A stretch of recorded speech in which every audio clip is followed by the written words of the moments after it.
Hey you guys, so it's like 5 o'clock in the morning. I don't know if you can see outside. There's like this much of light, but yeah, got up at about 4, finished an assignment, just had a shower. I'm gonna get dressed, head to the gym, then head to class for a 9-hour lecture. Amazing, let's do it. Okay, so plot twist, I wanted to go to the gym, but the Uber to get there is more than the Uber for me to get to class. So they'll catch me later. We're doing an interview on my lunch break. Yeah. In which month do you think you buy the least clothing? The least? Yeah. Definitely like June. Yeah. Just because it's winter and it's fucking terrible. Yeah. So like just go out in life. So would you buy clothing if it was in the clothing section of the opposite sex? So would you buy from the men's section? Oh, I do that all the time. Okay. Like all the time. I love it. That's when I'll go and shop at like Factory and Cotton On and stuff. Yeah. But it's like very rare when I do that. Okay. Is it the like oversized fits or? I think it's just like the blurring of gender roles and like the challenge, like the design challenge. Yeah. Because I really believe in dressing to your body, so if you can sort of get something that's not for your body and still make it look good, it's a fun challenge. I see what you're saying. Yeah. So in value for money, color, custom silhouettes, fabric, fit and technical complexity, you're going to tell me with 6 being the most important and 1 being the least important, what you value most when you buy a new garment. Yeah. Yeah. Okay, so 1 is the least. Yeah. Okay. Value is like the least important thing for me. Color, I hate patterns and I love black, so probably like 6. Yeah. Okay. Cotton silhouettes 6. Fabric 4. Fit. I'm not really worried if it fits me, but more about like how it fits my body. Okay. So I'm not sure.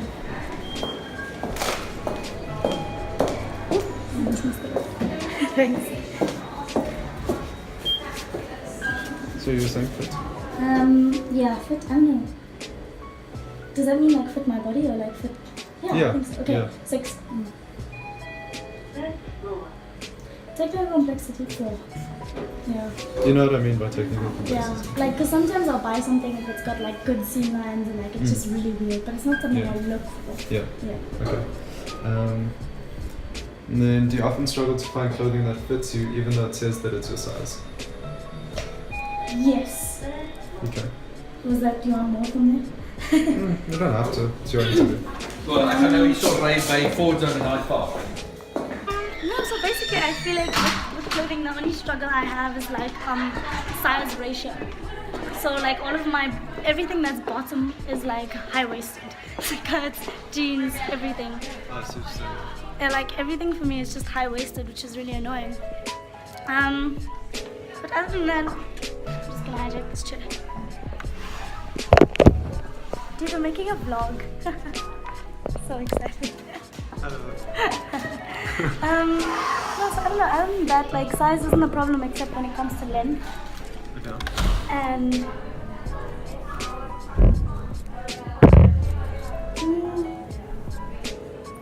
yeah, shoulders. Shoulders. Yeah. Shoulders are always a problem because like it'll fit here, but then the shoulders will be too huge. Oh, I see what you're saying. Yeah, and then sometimes the waist is never small enough.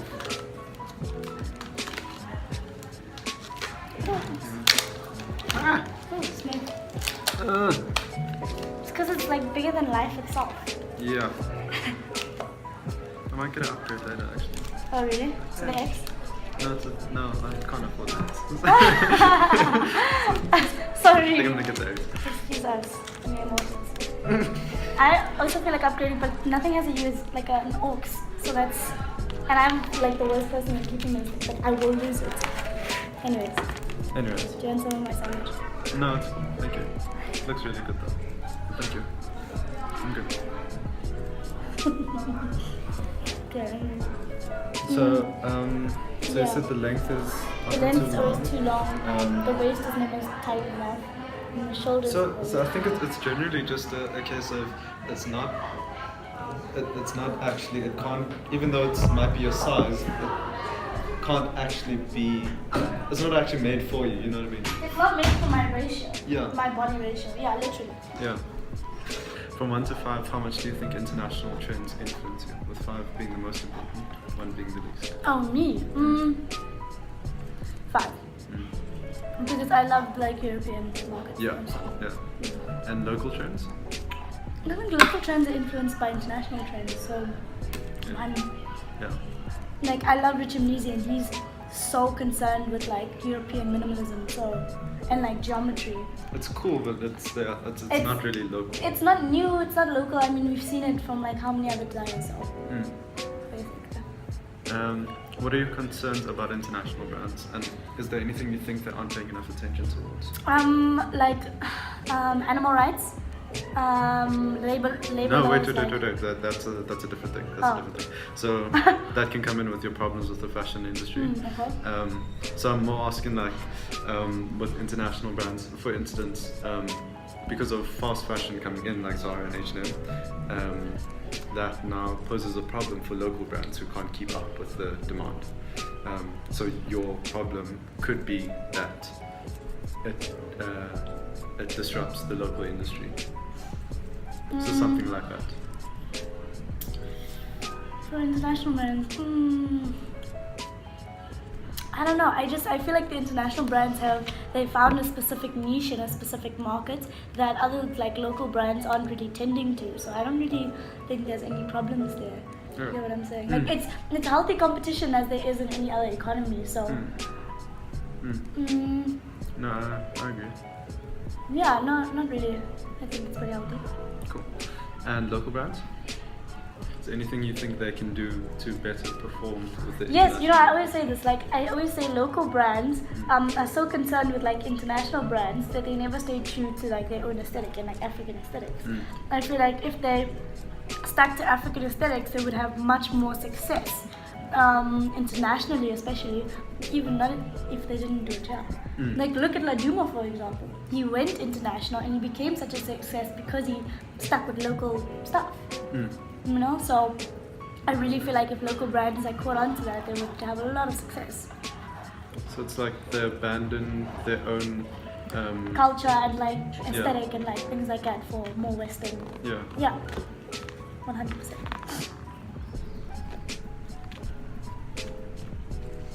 I feel like your phone managed to capture all of my worst angles. Change it then, bro. No, like now it's fine. That's pretty much how my face looks. The video, you know, I don't believe in like bad photos. I believe if that's what my face looks like at that angle, that's what it looks like, and I have a bad face, not a bad photo. No, but it's all about the optical and the actual camera. Because if you bring your camera close to your face, then it like does stuff to kind of make the background as flat as your face. So if you take a picture up close, it looks completely different than if you look in the mirror up close. So it's actually that has to do with your camera. It's a technical thing. But I get what you're saying. But I don't think it's like so extreme where people are like, oh my god, don't use this side of my face, and that's a bad. Like, you know, like it's not gonna like, it's not gonna change your whole proportion of your face. Like, anyways. Sometimes you just have a bad face. Exactly. Like, just accept that you got a bad face. You know, just be rich and you'll be fine. That's the goal. Be so rich, people don't care what you look like. Oh, you can't. Like, you don't have the energy to care because you're just that rich. Yeah. Cool. So, your problems with the fashion industry? Definitely. Labor laws. What do you mean by like, labor laws? What's the word? Like unions? No, like like Western markets using third world countries and exploiting really, really cheap labor for their profits. Okay. Also, a lack of labor laws in foreign countries. More like no. Also, I'll just say cheap labor then. Or you could literally just say like, you know, like Western world and established economies taking advantage of third world economies, and just taking advantage of their economies for their own benefit. Okay. Because they do this in every way. Like, they produce their materials in their countries, they ruin the environment, they use their animals, they use their labor, they take advantage of the government's laws for their advantage. Like, they just like sucked dry third world countries. It's like it's modern colonization. Yeah. The way I see it. So yeah, in terms of like laws, labor laws, ethics, and sustainability, just as a whole. Like, I feel like a lot of brands don't think about the consequences of their sales decisions. Like if you had to make a red top as opposed to making a white top, like what are the consequences on the environment of that decision? So like dyeing it differently, for instance. Okay. Like it's all about the profit, it's not about the environment, and I feel like that's a very serious thing. Yeah. Personal question: do you think that would influence what you buy, the ethics of it? 100%. Okay. Like I don't know how I feel about H&M now because of that whole thing. So I don't know. Because at the same time, like H&M is a huge brand that provides a lot of jobs to a lot of people in South Africa, outside of South Africa, and to not support a whole brand just because of the decision of like 16 people who were in the marketing team. You get what I'm saying? Because there's people who work at H&M in South Africa, there's people who transport, there's people who, own the factories, like, very tricky there. Yeah. I get what you're saying. So this, cool, so this is our last two questions. This one's more open-ended, both of them are open-ended, you can make them as long or as short as you want. So it's purely just your opinion. What do you think fashion will be like in 10 years? I think it'll be dependent on the state of the economy. Are you talking locally or internationally or both? General. Okay. I definitely think it'll be dependent on the state of the economy. Fashion is the second biggest industry in the world, the first being food. And I think that just goes to show where our priorities are, as human beings. If we're economically sound, as a global market, I think we'll definitely see like a globalization of fashion in general. Okay. Yeah. I said a lot. I'm trying to get that into another point. So basically, if South Africa can continue growing in 10 years, it can be a better competitor on the international stage. And then it will be very international. Okay. I don't think we'll see a lot of like localization in terms of design aesthetic. Yeah. But then do you think it can become international by designers sticking to the aesthetic, the culture and aesthetic as you said, or do you think they have to? I think that it can, but designers won't realize it, and a lot of designers need to eat, and this is why they do westernized things, because that's what sells. True. Like Duma probably didn't eat for the longest time. Yeah. Like he made his brand when he was studying. He didn't set out to make a brand and then just do that full time. He sort of stumbled into it, and I think that's why he was able to survive. Like if you're a designer in Brom and design is your full-time thing, you can't, make what doesn't sell. Yeah. That's a shit one. It's like you really you have to consider or you have to try and strike the balance between what can I make to sell and what can I make that defines me as a designer. This is why I love menswear, but I never do it because I feel like you can't make money there, because there's a certain there's a small margin between what's design, like what's aesthetic and new, and what men won't wear. Because men are very simple with their aesthetic. Women, you can really try the most, and you can still be commercial. With men, pants, shirt, certain lengths only, and anything that varies from that, your target market is like this big. Yeah. Okay. So I'll tell you an idea on that. Because that's like. He's camera shy. Aww. No, that's literally what I'm thinking of doing for the end of this year. Oh yeah, like as a business.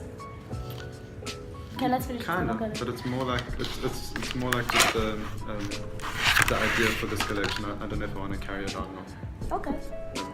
So, what do you think fashion will be like in 100 years? And I know it's a really wide question. In 100 years.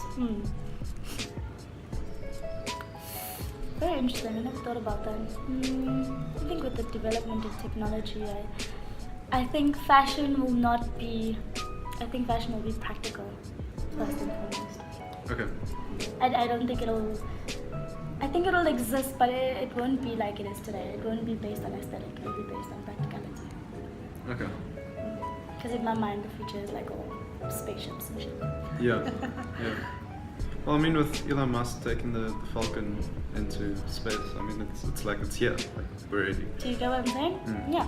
So it's very much practical. What is it? Hot chocolate? Chai. Because what's more Indian?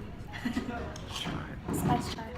Let's try. Michael, Josh is calling you, Spiro is calling you, Vanessa is calling you. Bring your phone too. Your mother, your father, your auntie, all calling you. Bring your phone. Your mother is what? Your sister is ugly. Your mother is ugly. Hey, Bring your phone. Okay, guys, that was my interview during my lunch break, and now I'm just gonna like answer interviews. Answer emails. Shmee.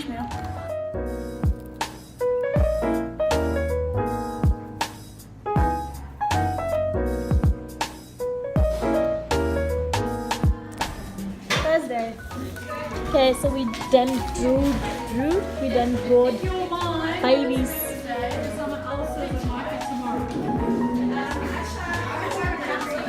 It's my baby.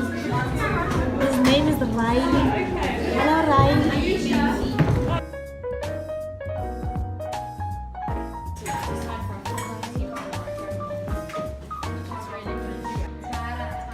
Alright, you guys, it's time for the journey home.